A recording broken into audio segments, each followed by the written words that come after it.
Yo tout le monde et bienvenue dans cette vidéo tier list Bankai. Vous l'aurez compris, ce qu'on va faire, c'est qu'on va essayer de classer tous les Bankai de Bleach par ordre de puissance avec cette tier list. Et comme vous le voyez, on a 4 tiers, S, A, B, C. Je pense pas qu'il y a besoin d'en faire plus. S, ça va être les Bankai vraiment surpuissants avec des capacités uniques. A, ça va être les Bankai très puissants qui ont rien à envier aux autres, mais qui sont pas non plus dans un territoire genre monstrueux / divin. B, on va retrouver les Bankai un petit peu moyens, qui sont pas forcément nuls évidemment, mais qui sont pas non plus extrêmement forts. Et C, ça va être les Bankai qui sont moins bons que la moyenne, que je trouve vraiment pas ouf. Et évidemment, il s'agit que de mon avis. Si à la fin vous êtes pas d'accord avec la tier list, c'est normal. D'ailleurs, si vous êtes chaud, je vous invite à créer la vôtre. Du coup, pour commencer, quoi de mieux que Yamaji, l'illustre Shinigami qui a été capitaine pendant des milliers d'années, et je pense qu'il mérite le premier rang S. Parce que son Bankai, c'est un Bankai très spécial, qu'il a affûté au fil du temps, qu'il a entraîné pendant très longtemps, et qui est capable de vraies dingueries. Alors oui, il y a le problème que voilà, ça peut être dangereux pour les gens autour, et même pour Soul Society, et pour le monde entier, j'ai envie de dire, parce que la chaleur qui est générée est vraiment beaucoup trop forte, et on peut pas utiliser ce Bankai pendant des périodes trop longues. Mais quand on le voit en action, qu'est-ce que vous voulez que je vous dise? Genre rien que le manteau de feu qui est la deuxième technique qui nous est dévoilée, je crois, du Bankai, c'est exceptionnel, c'est beaucoup trop puissant, c'est un peu une sorte de défense ultime. En termes de capacité offensive, c'est pareil, le Bankai est extrêmement fort, et c'est vraiment quelque chose qu'on voit pas tous les jours. C'est une puissance offensive comme ça, avec une puissance aussi défensive d'un tel niveau, c'est pas quelque chose qu'on voit sur n'importe quel Bankai. Donc je pense qu'on peut clairement le mettre rang S, même si ce sera peut-être pas forcément le plus puissant de tous les Bankai, et qu'il y en a peut-être qui vont venir le surclasser. Mais le mettre en dessous du rang S, ça me paraît quand même un peu tendu. On continue avec la première division, et Sasakibe, évidemment, qui était, pendant très longtemps aussi, le lieutenant, vice-capitaine de Yamaji. Où on va le mettre, c'est un petit peu plus compliqué, parce que c'est un Bankai qu'on n'a pas énormément vu à l'œuvre. Le problème, c'est que la seule fois où on le voit, c'est dans le flashback, l'entraînement contre Yamaji, et Yamaji se laisse un petit peu faire, quoi. Il prend l'attaque pour voir si ça va le blesser ou pas. Alors oui, ça le blesse, ça lui laisse une égratignure, mais est-ce que c'est vraiment significatif? Je sais pas si, genre, ça mérite peut-être pas un rang A, à mon avis. Parce que quand il le sort contre Driscoll, malheureusement, on n'a pas le temps de le voir en action, il se le fait voler. Donc, ouais, c'est assez compliqué à dire, honnêtement. Je pense pas que ce soit le Bankai le plus craqué du monde, mais je pense pas non plus que ce soit le Bankai le plus éclaté. L'ennui, c'est qu'on n'a pas assez d'informations. Donc, est-ce qu'on créerait pas un tiers en plus, où on dirait c'est le rang où on n'a pas assez d'infos? Manque d'infos, on va mettre. Je vais juste faire ça. Et je pense que là, avec ça, on peut mettre Sasakibe, parce que franchement, ce serait un peu injuste d'essayer de le mettre genre B, juste parce que voilà. Je pense que ouais, on va le mettre plutôt dans manque d'infos. Là, le fait de l'avoir vu juste en entraînement, j'ai envie de dire, entre guillemets, ça fait que ouais, c'est un peu galère. On verra, peut-être qu'après je reviendrai sur la décision. Continuons en tout cas avec la première division, et évidemment le nouveau capitaine commandant, Shunsui Kyoraku. Et là, pareil, c'est encore une fois un petit peu compliqué, parce que pour le coup, bon, on l'a bien vu en action, ce Bankai face à l'île Barreau, mais le problème, c'est que voilà, l'île Barreau était intouchable, donc on n'a pas pu voir vraiment... on a vu l'étendue de la puissance, mais le fait que ce soit un adversaire intouchable fait que voilà, ça a gâché un peu le truc de mon point de vue. Du coup, est-ce que ce Bankai pourrait battre quasiment n'importe qui? Bah c'est ça la question. Le problème, c'est qu'il y a le Dangyo no Fuchi, qui est le troisième acte, hein, si je dis pas de conneries, qui est un petit peu problématique. Parce que c'est une question de Reiatsu. Genre ça peut finir avec les deux adversaires qui tombent à court de Reiatsu, et Kyoraku qui au final a pas l'opportunité de lancer la quatrième attaque. Ou alors ça peut même finir avant, mais dans ce cas-là, c'est Kyoraku qui gagne. Mais est-ce que ça mérite un rang S? Parce qu'il y a aussi le délire de... Il peut plonger ses camarades dans le Bankai, ce qui s'avérerait problématique. Donc est-ce que c'est un rang S, ou est-ce que c'est un rang A très haut? Pour le moment, je vais le mettre en S, parce que c'est quand même un Bankai de malade mental. Hein, les 4 actes, ils sont quand même ultra dangereux, et en général, si Kyoraku le sort, il y a de très grandes chances qu'il l'emporte face à son adversaire. Mais voilà, c'est un Bankai qui, apparemment, a pas genre la possibilité de prendre des masses d'ennemis en même temps, comme par exemple un Bankai de Renji, non pas de Renji, je voulais dire de Shinji,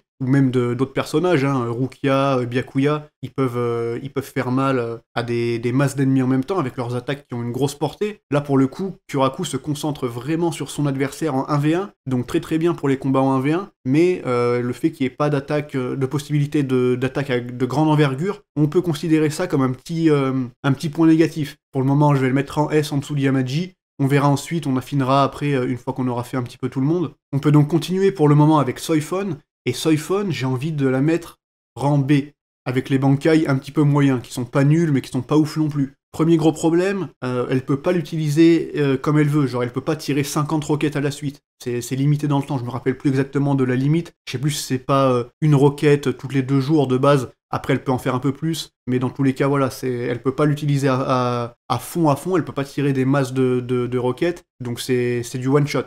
Et si ça passe pas, ça passe pas. Et quand on voit Baragan, qui au final a pu résister à l'assaut, et même BG9, hein, qui s'est pas retrouvé complètement en morceaux, désintégré, tu te dis que voilà, la force de frappe, elle est peut-être pas non plus monstrueuse, c'est une attaque qui est dangereuse et tout, mais que tu peux voir venir. En plus, Soifon, le problème qu'elle a, c'est que genre comme elle est toute petite, c'est un peu compliqué de maîtriser une arme aussi lourde. Donc ouais, je pense pas qu'elle mérite le rang A. Je vais mettre Jakura Koben en B pour le moment, de toute façon vous me direz ce que vous en pensez, c'est aussi le but de cette vidéo. En ce qui concerne la 3ème division, on a Ginichimaru, évidemment un des personnages favoris de beaucoup de gens, et je pense qu'on peut le mettre en A. Parce que Kamishi no Yari, c'est quand même un Bankai très très puissant, un Bankai aussi très très sneaky. Si tu comprends pas très vite qu'est-ce qui se passe, bah t'es foutu. J'ai envie de dire que si tu te fais transpercer une seule fois, bah y a plus rien à faire, c'est foutu, tu te fais empoisonner et c'est terminé. Donc ouais, vraiment pour moi, ce Bankai, c'est un bien meilleur Bankai d'assassinat que le Bankai de Soifon. C'est vraiment le Bankai d'assassinat par excellence, parce qu'il y a moyen de tuer des gens genre à distance, sans forcément qu'ils se doutent de quoi que ce soit, avec une attaque très très rapide, parce que bon, certes, son Bankai peut pas s'étendre à la vitesse à une vitesse genre supersonique, comme il disait, je sais plus exactement les termes exacts et les nombres exacts, mais en tout cas, il va très très vite quand même, et c'est vraiment un très bon moyen de tuer. Le truc, c'est qu'on l'a pas vu assez en action, encore une fois. On l'a vu une seule fois, il prend Aizen par surprise à bout portant, donc voilà, Aizen transpercé, c'est Aizen mort. S'il n'y avait pas le Hogyoku, c'était tendu. Donc ce sera très très haut dans le rang A. J'ai pas envie de le mettre en rang S par contre, parce que c'est quand même un petit peu tendu. On peut imaginer qu'il y a des moyens de résister au poison. Donc ouais, pour le moment, je vais le mettre rang A, et on va continuer avec Rose, qui, lui, un petit peu compliqué, hein, encore une fois. De toute façon, ça va à chaque fois être compliqué, j'ai envie de dire. C'est un délire d'essayer de classer les Bankai un par un. Mais ouais, Rose, le problème de Rose, c'est que son Bankai, c'est une sorte d'illusion basée sur le son. Donc déjà, si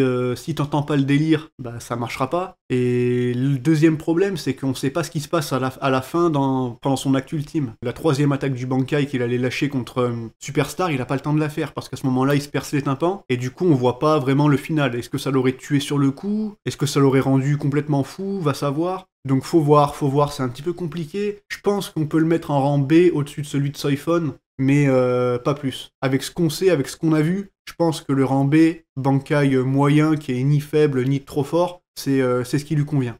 On continue donc avec la 4ème division, c'est donc là qu'on a Unohana, on aurait pu la mettre dans la 11ème aussi, peu importe, mais en tout cas son Bankai nous est dévoilé dans son combat face à Kenpachi, bien évidemment. Et qu'est-ce qu'on va en dire? Bah franchement, pour moi, c'est du Bankai de rang A, encore une fois. Je sais pas si je le mets au-dessus ou en dessous de Ginichimaru. C'est un peu dur à dire, parce qu'on est du coup sur un Bankai d'acide qui peut faire très très mal, qui peut dissoudre la chair très très rapidement, et qu'elle peut manipuler un peu à sa guise, hein, lancer des sortes de Getsuga Tensho d'acide, j'ai envie de te dire. Et si tu te prends ça, ben t'es un peu dans la merde.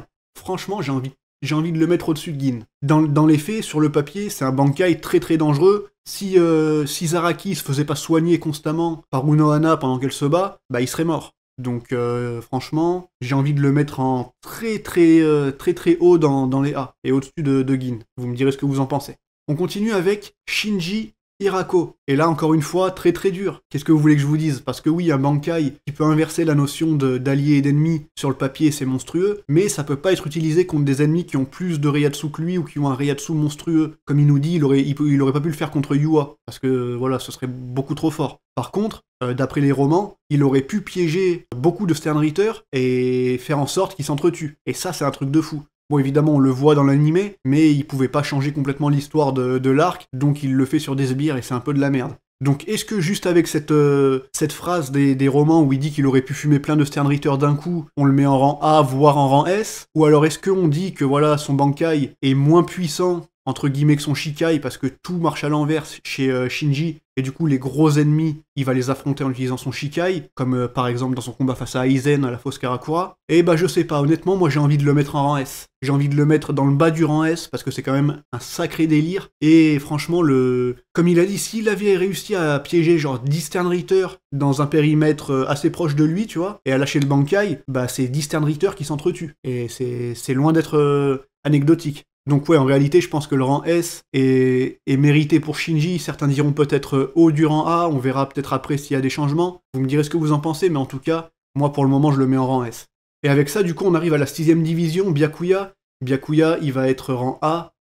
C'est un petit peu dur à dire. Franchement, le Bankai de Gin, il faut pas le sous-estimer, hein. On le sous-estime trop parce qu'on l'a pas assez vu en action. Mais une lame qui se change en poussière de poison et qui réapparaît genre quasiment instantanément, c'est un truc de fou. C'est quand même un sacré truc. Je pense que Gin, clairement, ça va être le gatekeeper du rang S avec Unohana.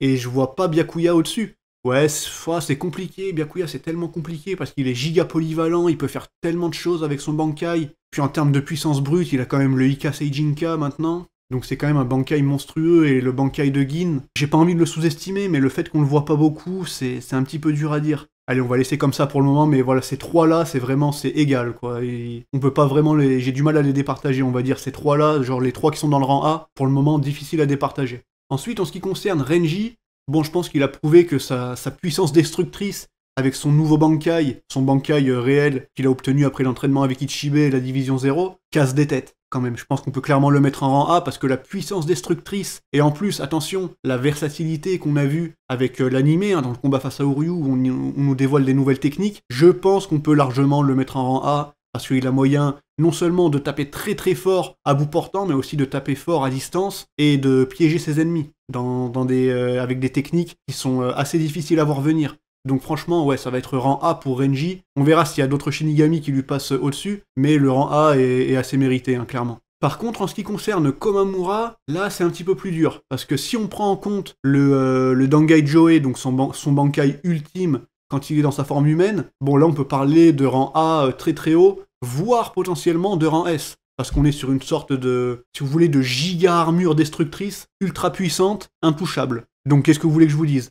Mais pour moi, c'est un petit peu de la triche. C'est un petit peu de la triche parce que le Komamura qu'on connaît, c'est le Komamura version animale, et le Komamura avec le Bankai pas ouf, avec lequel il se fait massacrer si l'armure se fait toucher. Du coup, il devient une cible géante, et pour moi, c'est ça son Bankai. Donc c'est un petit peu dur à dire, même si là en plus l'image, c'est l'image de lui dans sa forme humaine. Mais si on le prend en mode Dangai Joe, même si, en vrai, même si on pense comme ça, le problème c'est que la forme elle a duré 5 minutes. S'il était tout le temps dans cette forme, je veux bien, mais c'est pas le cas. Donc pour moi, il faut pas compter le Dangai Joe, il faut compter le Bankai un peu nul, qui devient une giga cible pour l'adversaire, et qui est en plus très très lent, donc qui peut difficilement te toucher avec son énorme épée. Donc ouais, c'est mitigé. Honnêtement, ce qu'on va faire, c'est que si on prend en compte les deux, on peut potentiellement le mettre en rang A, ou en haut du rang B.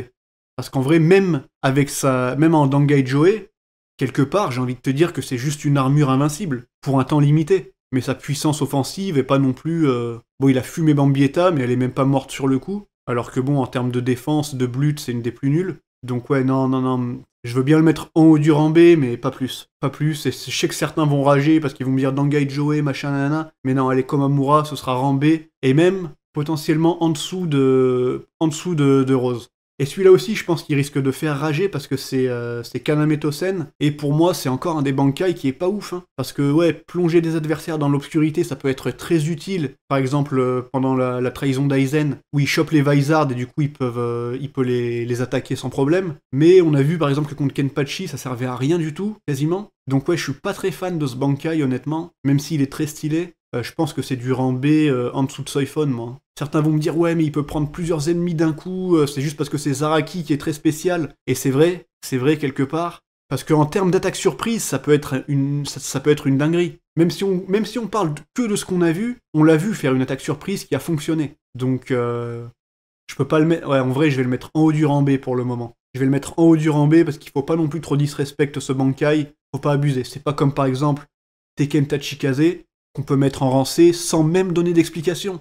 parce qu'il vous suffit d'avoir vu une de mes vidéos qui parle de ce Bankai ou qui parle du combat contre Superstar, et vous savez très bien ce que je pense. Bankai qui a pleine puissance est moins puissant que le Shikai de Renji. Par contre, c'est pas le cas pour son protégé Isagi, qui, comme vous le savez avec Ken Furious World, développe un Bankai exceptionnel. Un Bankai très très spécial qui peut lui permettre, sur le papier potentiellement, de faire match nul, pas de gagner forcément, mais de faire match nul avec n'importe quel adversaire. Il a pu affronter Ikone, qui est un ennemi du style d'Ichigo, un ennemi qui avait toutes les pressions spirituelles en lui, Holo, Quincy, Fullbring, Shinigami, et il a perdu face au Bankai d'Isagi. Alors oui, il y a aussi des circonstances qui font que voilà, c'est Ikone, mais ce Bankai est exceptionnel, surtout si Isagi a des alliés avec lui qui peuvent venir après et finir son adversaire. Donc franchement, on est sur du bon rang A, voire potentiellement du rang S. Hein. C'est quasiment du level divin. Le mec, il peut arriver face à n'importe qui et dire, eh ben écoute, nos deux Reiatsu se retrouvent mélangés ensemble, plus aucun de nous peut mourir, et ça s'arrêtera pas tant qu'on n'est pas à court de Reiatsu. Donc il faut forcément qu'il s'attaque en boucle, ou alors qu'il fasse rien. Et dans les deux cas, bah, ça mène à un match nul. Donc je pense qu'on peut le mettre dans les Bankai vraiment exceptionnels, en réalité. Même si c'est que Isagi, il paye pas de mine et il a pas forcément toujours brillé dans le manga. Vous avez tous vu avec les romans que c'est pas du tout un personnage anecdotique, et je pense qu'on peut, vu la nature de son Bankai, le mettre dans le bas du rang S. Et maintenant on arrive sur Hitsugaya. Alors là, pareil qu'avec Komamura, est-ce qu'on parle du Bankai mature, ou est-ce qu'on parle du Bankai qu'on a toujours vu? Et moi j'aurais tendance à parler du Bankai qu'on a toujours vu. Alors oui, on peut prendre en compte aussi le Bankai mature, mais pour qu'il réussisse à l'atteindre, il faut que tous les pétales de Daiguren Yorinmaru se fanent. Et c'est quelque chose qui prend quand même un peu de temps. Donc dans un gros combat face à un adversaire très très puissant en 1v1, bah il aura peut-être pas le temps d'en arriver là. Et c'est son seul moyen, aujourd'hui, d'atteindre ce Bankai mature. Vous allez me dire, oui, dans 100 ans, machin, ce sera un génie, il aura accès à ce Bankai direct. J'ai envie de dire oui, mais pour le moment, c'est pas le cas. Avec ce qu'on a dans le manga, c'est pas le cas. Donc, c'est un petit peu dur de prendre en compte le Bankai mature. Et si on prend en compte que le Bankai classique, c'est pas la folie furieuse, hein. Mais du coup, ouais, qu'est-ce qu'on en fait d'Hitsugaya? C'est un petit peu compliqué. C'est un petit peu compliqué, parce que si je prenais pas du tout en compte le Bankai mature, ce serait du rang B. Si je prenais en compte le Bankai mature, ce serait du rang A, genre A tier, tu vois. Et j'ai envie de dire, si on mélange les deux, est-ce qu'on est vraiment... Ouais, c'est dur à dire. Je vais le mettre en haut du rang A. Je vais le mettre en haut du rang A parce que son Bankai de base est pas exceptionnel. Genre, à chaque fois, les mecs, ils sortent de la glace et... Il y a qui se fait vraiment fumer, parce que même Haribel, avec le Yoten Yakaso, au final, ben, elle est pas morte.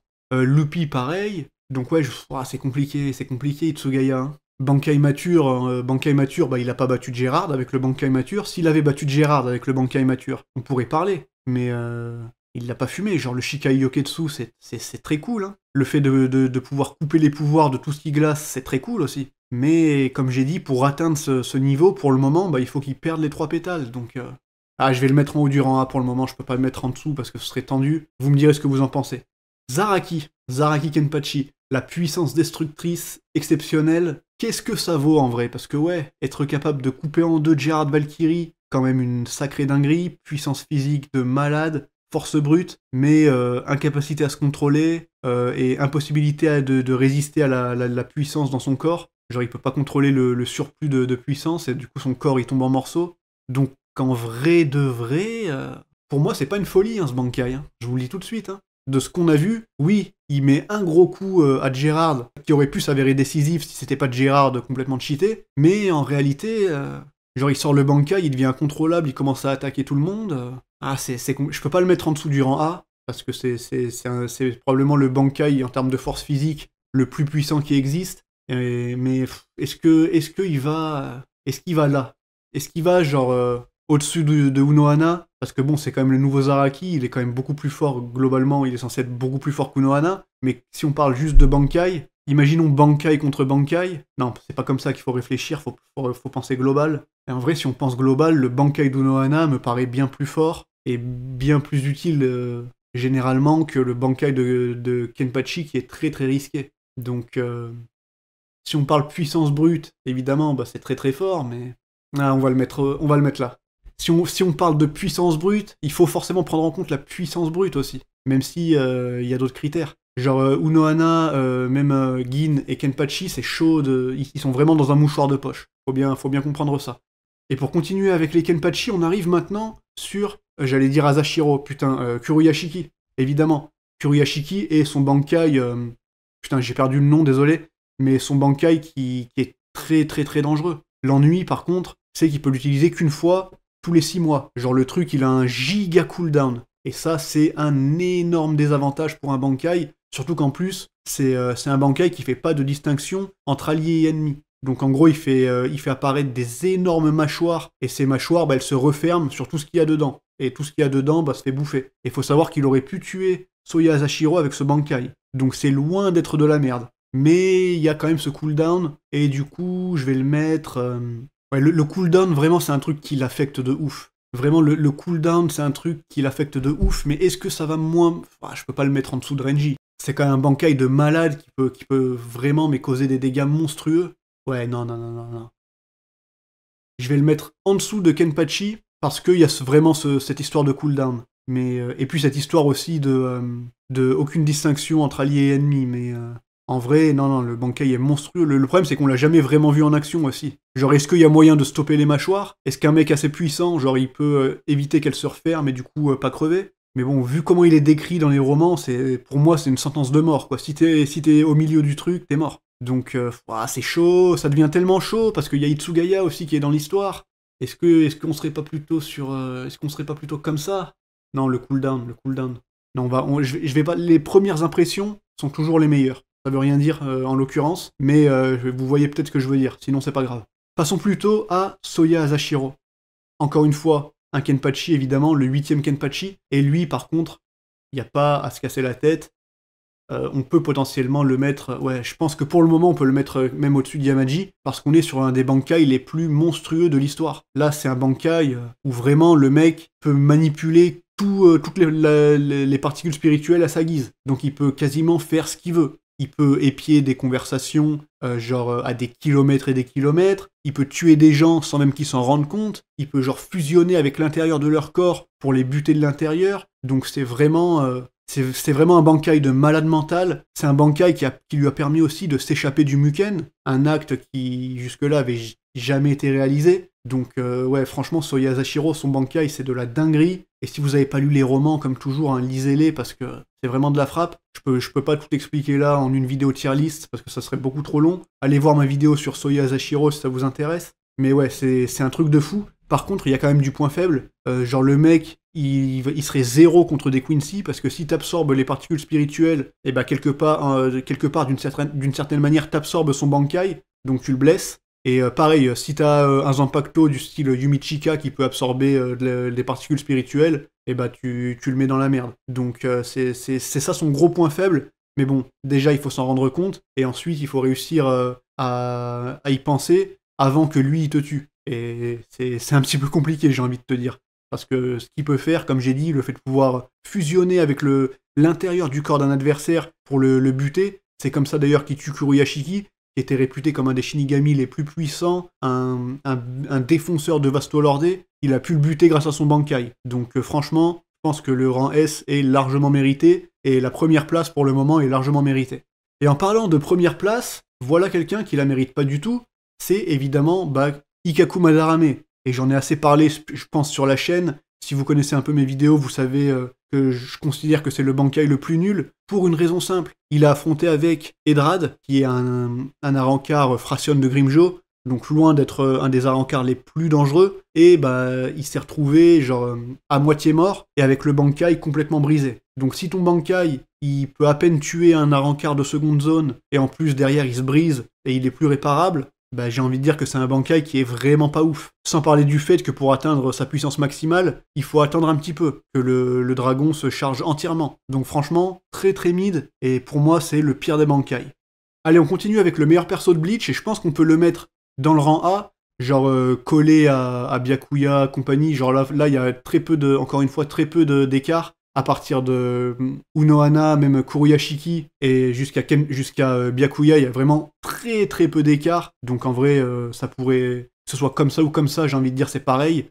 Mais ouais, le Bankai remanié, c'est un truc de fou, parce qu'il peut donner naissance à une entité qui vient complètement contrecarrer les pouvoirs et les facultés de son adversaire. Donc pour moi, c'est très très fort. Certes, il faut que Mayuri ait fait ses devoirs et qu'il ait analysé un peu son ennemi, Mais bon, c'est quelque chose qui fait tout le temps et très rapidement. Donc ouais, pour moi, on est sur un Bankai, encore une fois, très très puissant, qui mérite largement le rang A, et c'est pas étonnant pour le meilleur perso de Bleach. Et en ce qui concerne Kisuke, bah, j'ai envie de dire que ça va être un petit peu pareil. Est-ce qu'il est mieux que le Bankai remanié? Possiblement. Possiblement, parce qu'il n'y a pas besoin forcément de récolter des informations sur l'adversaire pour que ça fonctionne. Il peut lâcher son Bankai quand il veut, et il sera toujours là. Le fait de pouvoir tout reconstruire, tout recréer, c'est potentiellement un pouvoir qui peut s'avérer, j'ai envie de dire, illimité. Genre, il y a aucune limite à ce que tu peux faire. Parce que si tu peux reconstruire ton adversaire de l'intérieur, ses cellules, son corps, ses muscles, tout ce que tu veux, qu'est-ce qui t'empêche d'en faire juste une petite boule de chair, tu vois? Genre, qu'est-ce qui t'empêche de faire comme Pernida? Genre, par exemple, quand Askin se fait ouvrir le bras, s'il peut tout reconstruire, comment tu peux me dire qu'il peut pas, genre, en faire de la bouillie de son bras? Tu vois ce que je veux dire? L'ennui, c'est que on le voit pas vraiment en action. On le voit pas en action parce que le Bankai d'Urahara, malheureusement, c'est le Bankai qui mérite plus de screen time, mais qui en a pas eu assez dans le manga. Donc j'ai envie de dire qu'on pourra voir plus en détail avec la partie 4 de l'animé, mais en attendant, je vais le mettre en A, on va pas faire le fou, mais il mérite potentiellement le rang S, clairement.